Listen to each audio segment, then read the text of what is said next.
Welcome to A More Beautiful World podcast with Susyn Renee, a place for those of us with the desire to expand our consciousness, tap into higher vibrations of love, and to connect into a community where together we can make the world a more beautiful place. I'm so eager to share with you what I've learned on my journey in discovering how we're all connected and how what we do for one, we do for us all. Here, I'll be sharing my own experiences, knowledge, and expertise for how you can heal, transform, and ascend your being so that together we can create the more beautiful world we all know is possible. Well, hello, tribe, and welcome to another episode of A More Beautiful World. And in this episode, we are continuing our series on really some lessons from Grandmother Ayahuasca and my second retreat with the beautiful plant medicine, ayahuasca. And in part 2 of this series, I am going to tell you the story of me coming out of the darkness and back into the light. The second night of ceremony was the most powerful experience I had had in my plant medicine journeys up until that point in my life. And it was in the second night of my second retreat that I experienced a bit of different medicine. We actually drank a different vine of ayahuasca, and it is one that is usually reserved for practitioners and advanced folks on their plant medicine journey. And it works quite a bit differently and works more on the physical body, which I'll tell you more about that later in the episode. But I want to share with you today these powerful experiences I had and how in this night, I actually really became part of the group's healing and how we all worked together to feel it and to heal it. So I'm sharing my second journey, overall with the Grandmother Ayahuasca with you because I believe she offered me medicine that needs to be shared with you all. And it is this medicine that I am sharing with you today. And I trust if you are listening, it is exactly the medicine you need to journey forward as you work to better love yourself and help to beautify our world. So again, as we begin part 2 today, I will trust that you have listened to part 1 of the series. If not, go back and take a listen. Because I think it's important as I get into my day 2, you understand the journey into the darkness that day 1 and night 1 of ceremony really brought me and really where I was at in life going into that ceremony, because I think it all, needs to be taken in context to really create the perspective. So I left off last episode kind of right at the end of the ceremony night, the first night of ceremony, which technically is the morning. But I want to begin when I woke up after only a couple hours of sleep into day 2. And again, if you listened to part 1 of this series, there was a lot of pain that came up in my first night of the second retreat. And that pain was with me the morning of day 2. I was in a space that morning where I literally could not pull myself together. I kept crying. I was just so sad, and I was just in so much pain, feeling, again, all of these feelings of unworthiness and lack of self-love and self-hatred and judgment. But more than that, it wasn't those feelings necessarily. It was the recognition that I had been carrying those feelings for so long, and they were still just so deep in me, and they felt so heavy. So it was really difficult on this next morning to even get through breakfast. I was having difficulty connecting with anyone or talking with anyone because I was just so much in my own heart, in my own pain. And I remember after our breakfast that morning, it was probably around noontime that we went into sharing circle. And sharing circles are part of, ayahuasca ceremonies. So we can all sit together, share what we experienced, get some feedback if we want it from the ayahuasqueros and some of the other guardians, and more experienced practitioners of the medicine. But again, I could barely get myself into that sharing circle because I was just a hot mess.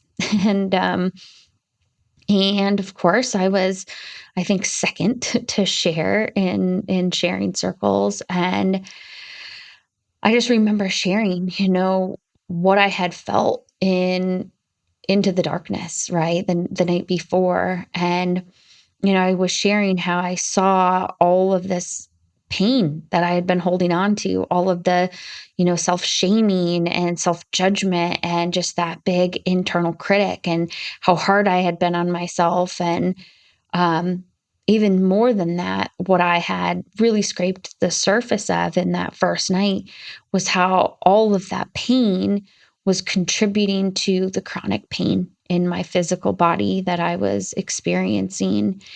And that was really difficult to accept for me. And I think that's what had me so, the reason why I had come so undone in that night and in this morning. And I remember as I was sharing, these feelings of pain and, just this judgment and having this inner critic and how it was fueling the chronic pain I was experiencing. I know that others understood and could feel what I was feeling because almost every single person in the room was crying, as I was sharing and they could feel the pain as I shared my experience. And that is one thing with the medicine, when you go and you journey with, 20 other brothers and sisters, it connects you all, and you really feel that interconnectedness of everyone. So, my pain is your pain, right? And when you're in these intimate, powerful plant medicine, circles, I know that so many in that room understood my pain. And that was, I think, one of the reasons I felt, even so safe to be able to share what I had experienced because I knew that I could be vulnerable and be understood and be seen and be heard. And that's a really beautiful part of the experience.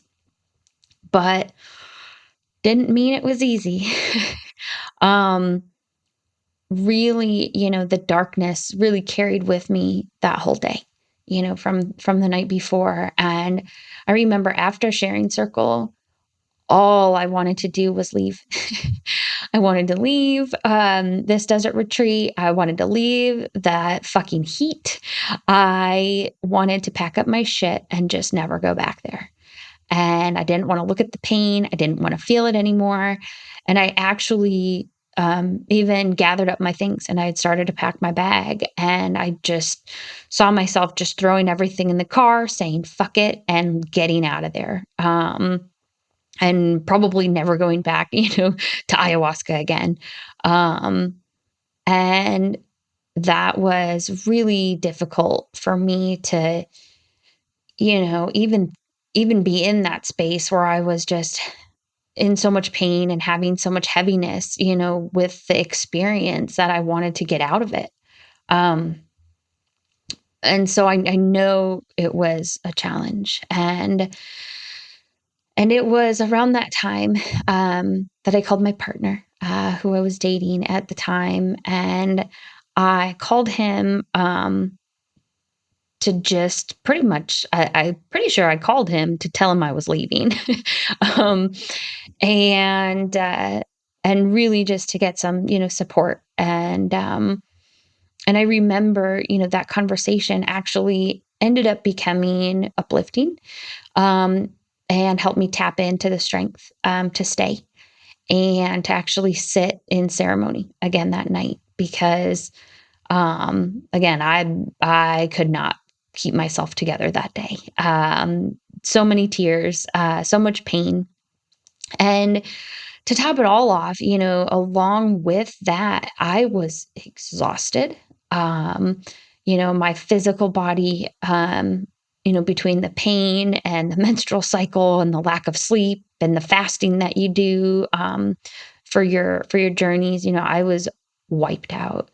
Um, and all of the intense emotions I had felt, were leaving me emotionally drained. I was just kind of feeling like, talk about having an empty cup, like physically, emotionally, mentally, spiritually, I was just wiped out. But after that conversation with my partner, I knew I had to sit, he reflected back to me, I went there for a reason and that I needed to stick it out to get out of it, what I went for and what my intention was. And I hadn't yet quite met that intention of connecting into unconditional love. I saw what was keeping me disconnected from the unconditional love for myself and unconditional love for others. But I hadn't quite gotten to the other side of it. So I knew I had to sit and that there was more medicine to experience, from grandmother. So, coming off of that conversation with my partner, which was on the phone, I, at the time, had this little stuffed squirrel that he had given me, whose name is Fredward. Yes, I named my stuffed animal.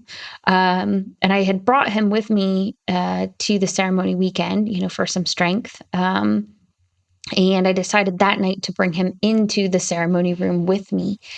And I also had I have this big quartz crystal. She's, I don't know, probably a good foot long and several inches tall. She's huge, and I had placed her at the end of my mat.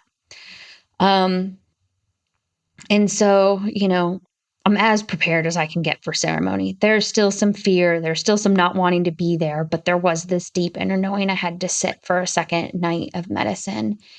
And it was, it's always divine timing how things find us. I bring this stuffed squirrel, Fredward, into, the ceremony room with me. And as we're getting, organized and settled to sit for ceremony, it was kind of just, again, divine timing, but funny in a way that the ayahuasquero who was preparing for ceremony, he was reading to one of his other facilitators a reading from an animal totem book. And he was actually reading about squirrels. And I was like, how crazy.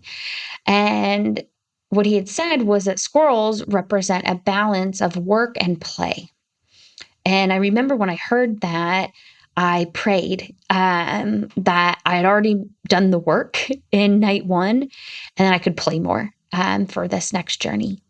And of course, also revisiting my intentions of connecting back into the unconditional love, right? Which we are all born with, by the way, and so when I say reconnecting, even though I'd felt so disconnected from it and could argue, that disconnection been with me as long as I can remember, I wasn't born with it. Okay. So, again, this unconditional love for self and for others was still a big part of my intention. And so as ceremony began, right, sun goes down, we sit with the medicine. I decided to go a little bit bigger on this one. And as I didn't really point out in the first journey, because it was a more emotional night, there's 3 rounds of medicine. And, I did about a third cup, and like a third cup the first night. And into each, round of taking the medicine. Well, I started off bigger, on the second night. I went for just over a half cup to start with, and which I'm very sensitive to medicines. And so that is a lot for me. For those of you out there who know ayahuasca, some people will drink a full cup. Just over a half cup is powerful for me. And so the start of ceremony was crazy. um, you know, ayahuasca does produce very intense visualizations and is psychedelic. And I had a huge amount of visualizations come in on the second night. I had a few kind of like fluttering around the first night, but second night, totally different, way more.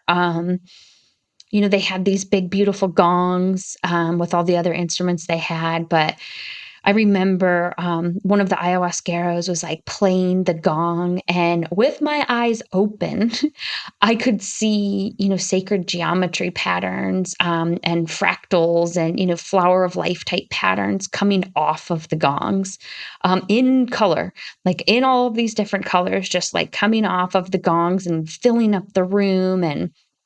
Um, and if I closed my eyes, the visualizations got even more intense, with, again, fractals and sacred geometry patterns that were, with my eyes closed, were moving really fast. So I actually kept opening my eyes to just see the visualization slow down a bit.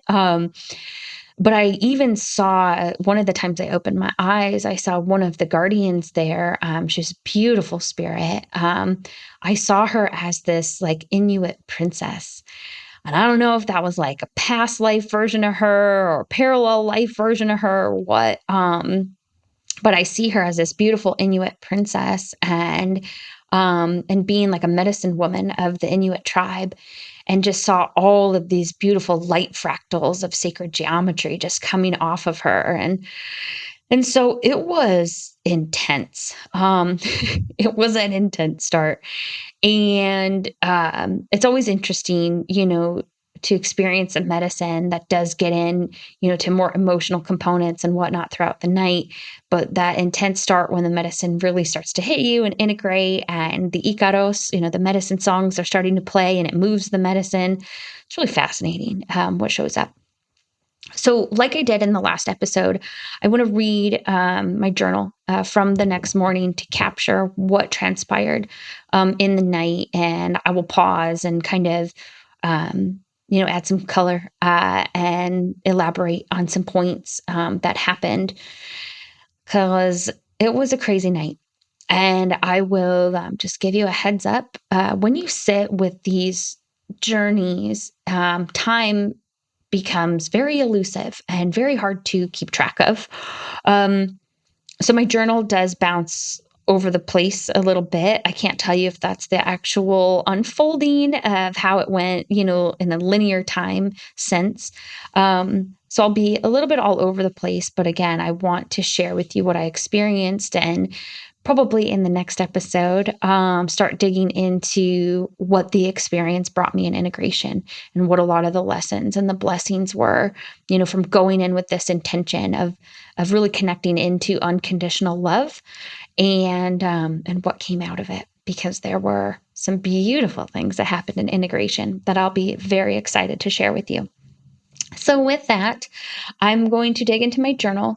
So this is from the morning of day 3, but reviewing night 2 of ceremony. So I already kind of set the stage, all of the visualizations were really crazy. But here's what else I have to say about ceremony. I'm so grateful to get through ceremony on my second night with more peace, ease, and grace. I am so incredibly tired, and even feel fatigued just writing these words, though I'm going to do my best to capture a few things here. Ceremony started off a little slow for me, as I could feel my body resisting the medicine quite a bit. Once I finally relaxed into it, with the help of the Icaros, the medicine songs, I started having a lot of visualizations, and I got really, really cold in my physical body. Which I had kind of already told you guys about the visualizations. Also, side note, just before I get into more of the journal, I remember there was a different vine that I drank that night. And while there are some things that happened in ceremony, I am not allowed to share because it is sacred to the ceremony space. I will tell you the vine that I drank does work more heavily on the physical body. Which, if you remember the night before, I had made a wish on a shooting star to get my physical body restored. So kind of interesting that happened.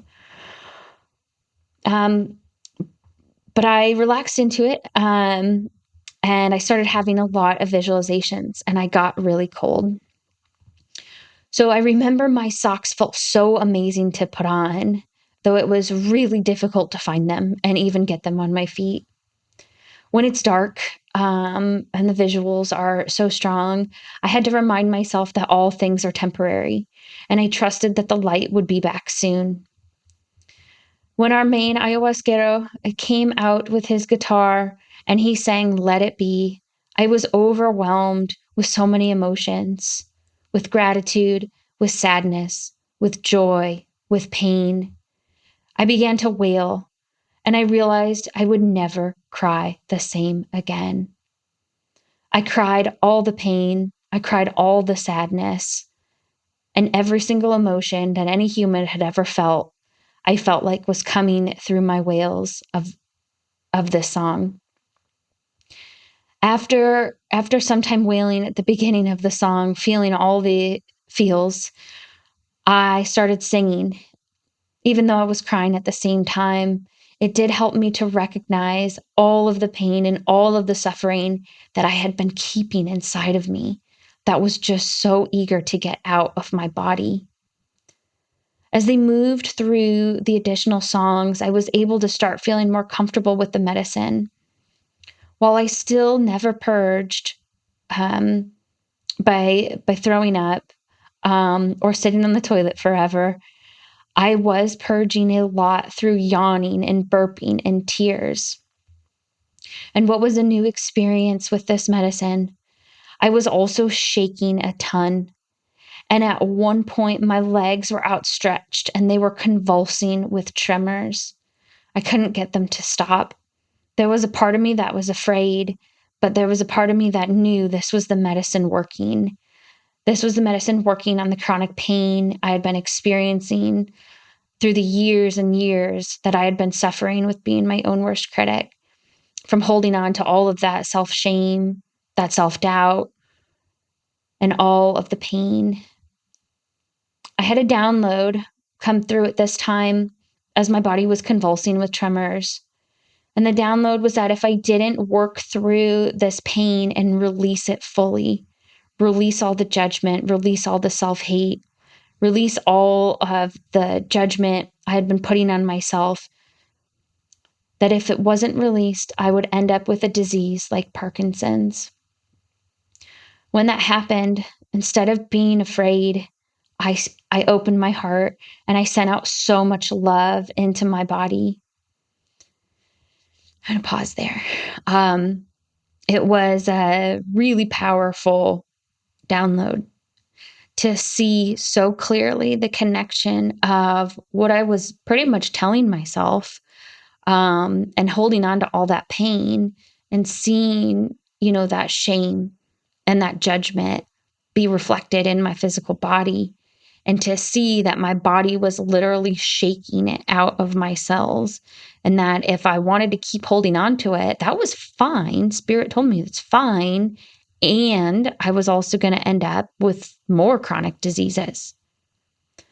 And so when I saw that, I could see my heart just crack wide open, and it just started to, allow me to channel in, from spirit, all of this beautiful love and light into my body.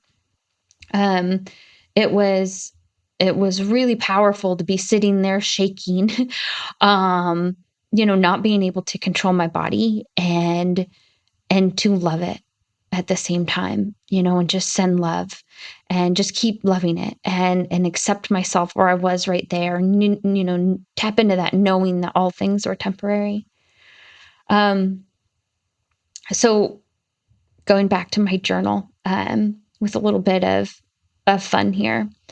So at one point when the visualizations were really strong, in my third eye, my inner child dropped in. I was about 8 years old. And she dropped in and said, "Drugs are bad." And then she giggled and played and skipped away. But her drop in brought in so much joy and playfulness and humor into my night. It actually made me laugh out loud. But it was her visit that, while it alleviated my mood and allowed me to laugh, I did have to recognize that even though that was funny, for my inner child to drop in, I knew I was not there for the drug. I was there for the medicine healing. And I held a lot of space for that. And it really helped me move energy through others as well. So a quick side note there, growing up, there was this thing called the DARE program, which was all about keeping kids off of drugs. And you were just inundated, through that program with drugs are bad, drugs are bad, drugs are bad. So my little inner child who had that, beaten into her, I was struggling with the visualizations being so intense. And so for her to drop in and say, see, I told you drugs are bad, right? These visualizations are so intense. But then to turn it around and say, I'm not here for the visualizations, right? I'm here for the medicine, was a really powerful part of my experience. So back to my journal. So I was there for the medicine healing, and I held a lot of space for myself, and it helped me move the energy through myself as well as through others. My breath was really strong in this ceremony, and I could feel my breath helping me to move the energies and the healing around my body. My master crystal healer at the bottom of my mat was helping me to transmute and ground the energy, both for myself and for all of my brothers and sisters during their healing. This happened several times during ceremony, and I again got so many confirmations of my own gifts as an empath and a healer. And I realized that this is going to be part of my ongoing journey, to work with these plant medicines, to help others heal, and to share my medicine with others. I fell out of the deep medicine for a little bit during second cup, and I did get a little bit restless to get more medicine. Though during that time, it felt so good to sing, to connect into the healing powers of song, and to help others purge, and to help to move the medicine around the room, to be there for my brothers and sisters, to hold space for them, to help them move energy. At one point in the night, I felt so much appreciation and gratitude for all of my past loves and for everything that they've done for my own growth and expansion. I had some reminders when it was hard to be in my body, where I was reminded just to sit with the discomfort in order to move through it. So during all of this time, as I am helping others, and when I say helping others, I am energetically sending them love and light, breathing for them, helping to move energy through them, pulling energy through my body from their body, grounding it back into Mother Earth, asking her to transmute the pain, which is part of energy healing, and working with that medicine, and the group particularly I was sitting with encouraged us to work together.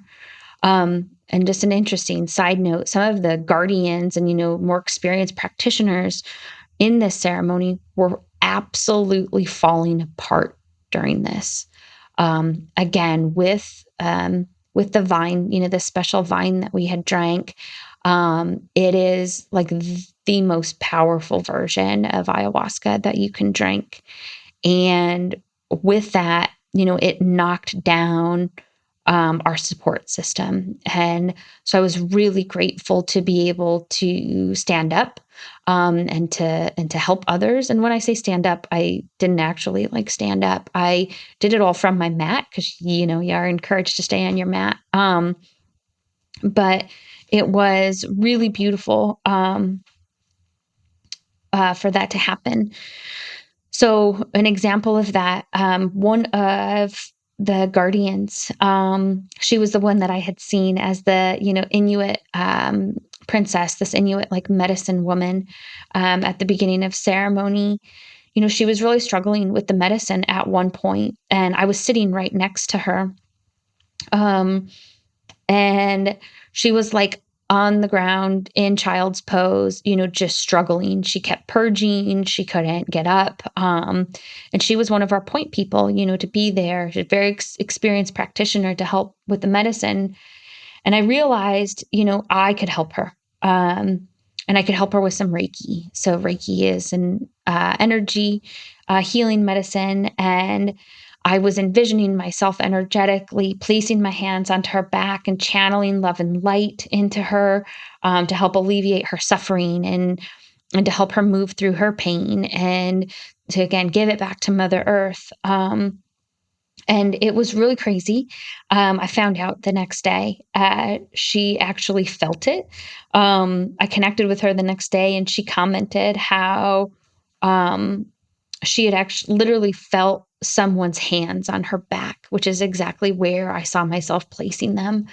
So to get that kind of confirmation the next day that, the work I was doing on her, she actually felt, even though I didn't physically touch her, was pretty unique. There was another sister in ceremony who sat next to me, who had just gone through some serious trauma, had just gone through an abortion and had a lot of pain. And what I found out in the next 2 days was that she was moving through some ancestral healing, as her grandmother had gone through some really unsafe abortions in the 30s. And without getting too much into that story, there was one point in second night where she was wailing and she was in pain and she was like writhing in pain next to me. And the other woman who flanked her, so we kind of like sandwiched her, in ceremony. We were both helping our sister purge that pain. And one of the ayahuasqueros had come over and was using his medicine tools to help her move the pain. So there was literally like 3 of us surrounding her. And, for me, I was focused on breathing. I was moving a lot of the energy with my breath for her, and I could feel her grief moving through me. And again, I was releasing it down into my master crystal to give it back to Mother Earth. But there were a lot of situations like this going on, again, of our 5 guardians, we had, along with the 2 ayahuasqueros, 4 of our guardians fell down that night. And when I say fall down, they had some really intense experiences with the medicine to where they couldn't show up and help others. Even the ayahuasqueros were kind of a hot mess during some parts of the ceremony. There was a lot of energy moving around the room. So while I was experiencing, and I started off ceremony really tapping into some of the pain I had been carrying and releasing it and wailing it out and, connecting the dots for myself of this physical healing I needed to go through, and the pain I needed to release to make it happen. I was able to kind of get through that and energetically stand up and help move the energy, move the medicine around the room. And it was a fucking powerful experience. So after all that, that's when about 3rd cup came out. And I went and drank more medicine. Again, I probably took another like 1/3 to 1/2 cup at that point. Because we were heading outside next. And there is something about being under the desert night sky in the medicine that is so beautiful. And that is when, we got into some more songs, more dance. We had a fire, which we kept the fire really small because it was freaking hot out still. Again, this was during a heat wave.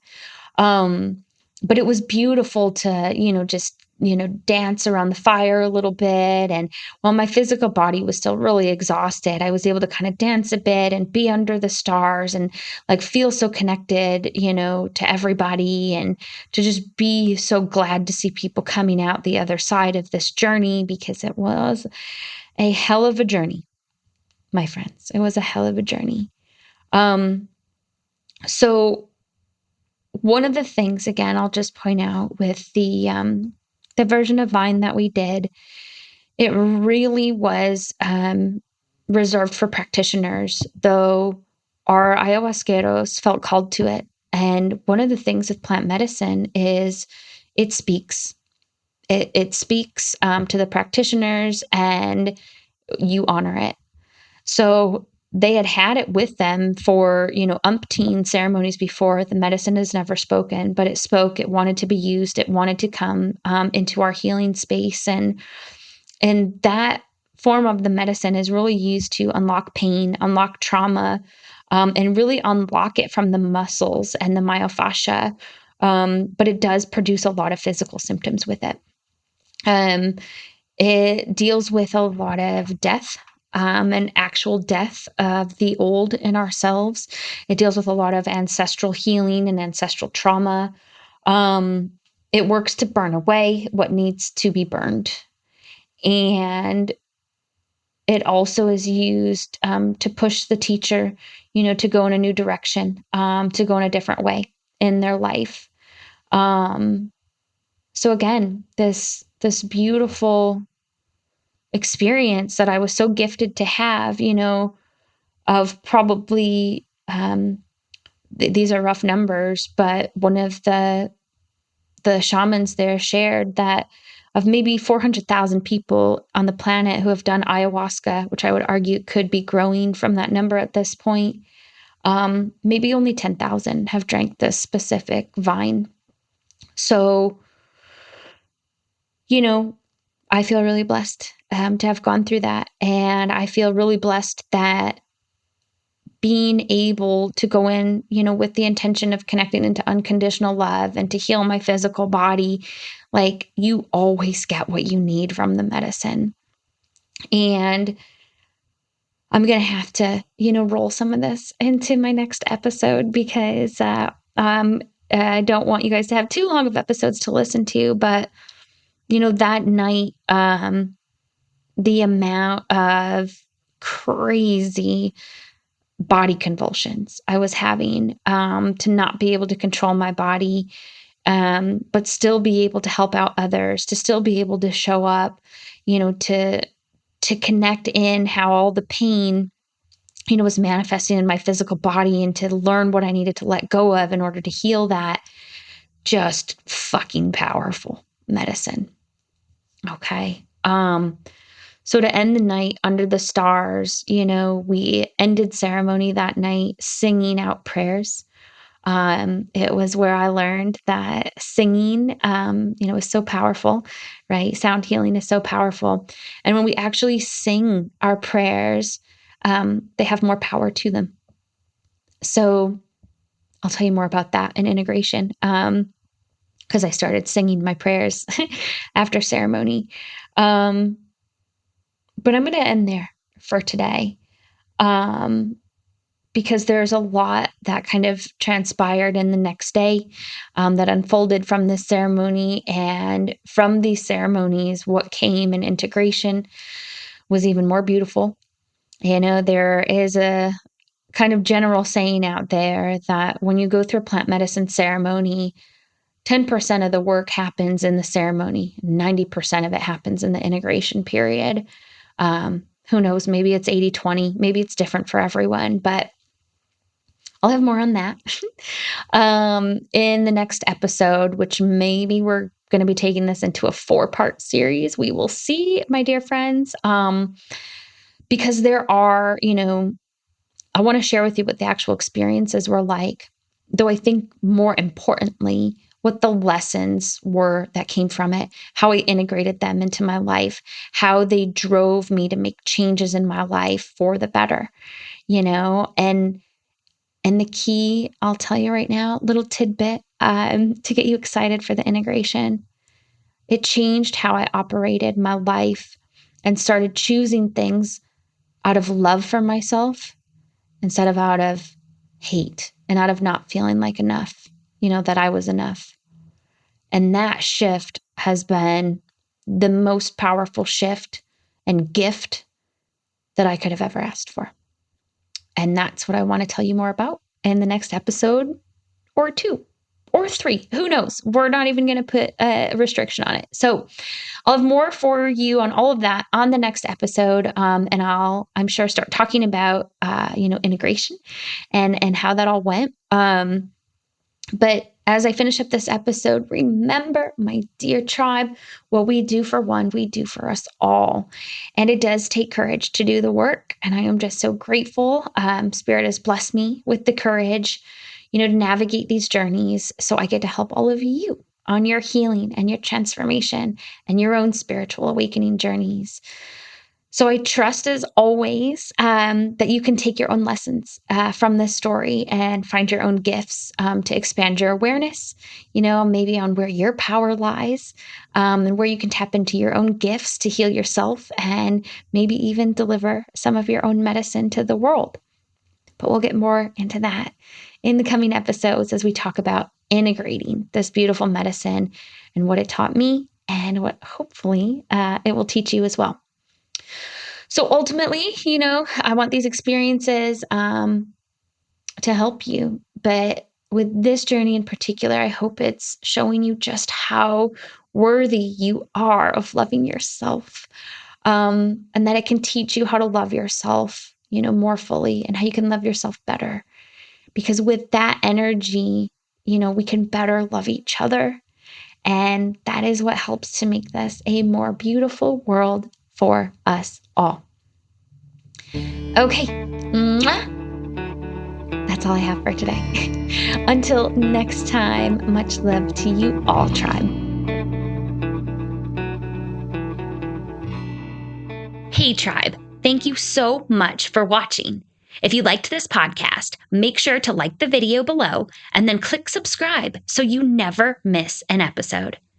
And remember, I've got lots of free resources available to you to support your healing, transformation, and ascension, so you can help in making this a more beautiful world for us all. Make sure you check them out in the description below. Thanks again for tuning in, tribe. And until next time, much love to you all.